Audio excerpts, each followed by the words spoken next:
On WDSU First Warning Weather, it looks like we've got a sunny start here. The Pontchartrain Conservancy cam here looking nice behind me, but don't get used to the sunshine. We've got a couple storm systems moving our way. We'll start with the real-time temperatures. We're into the 50s. It's a little bit of a crisp start to the week. We've got our average highs should be well into the 60s for this time of the year, so we've been running below that. But if you think it's cold now, just wait until we get to the end of the week. Wind's not that strong, generally east about maybe 5 miles per hour is the way I'd word it.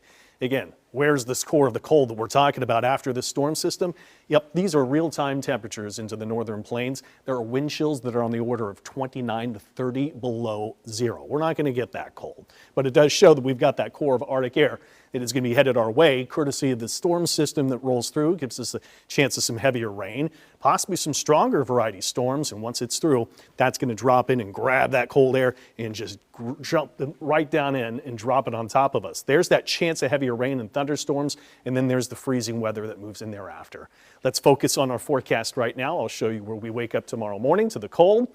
We're freezing yet again to the Mississippi border to Franklinton, Bogalusa, Amite, you'd be close to it too. Hammond, I got you at 37. Laplace, I got us at about 42 tomorrow morning. Lakefront's at 48, Belle Chase at 43. So crisp start to the day yet again.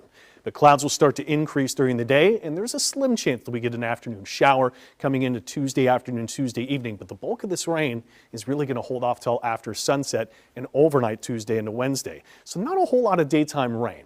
We're going to warm up a little bit, considering that average high is closer to 70 for the time of the year.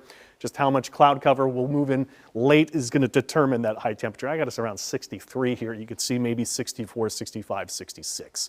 Let's focus on the rain. Starts off with shower activity after we get through sunset hour, and then overnight Tuesday into Wednesday, some pretty hefty storm potential here. This is essentially going to be north of a warm front and is going to come through with a final cold front there early Wednesday morning. Now, what's going to be left over is going to be a lot of wet roads getting around Wednesday morning, but how much rain are we looking at here? It could be a widespread 1 to 3 inches of rain. So this is the first weather impact is going to be for the amount of rain, the potential that we could have some locally heavy rain and possible flooding. So that's the impact here. But then we also have the risk that 1 or 2 of these storms could become severe. It's a very low level risk, and this is marginal. And really, it's farther down to the coast, too. It's all going to be if a warm front can lift through, we can tap into the warmth that we would get an isolated severe storm. But regardless, we'll be here overnight to keep you in touch with this once again. Meteorologist Derek Sibley, Jim Sign over the weekend taking us through. Heavy rain and flooding are my main threats. A weak tornado can't be ruled out, maybe a strong wind gust or 2.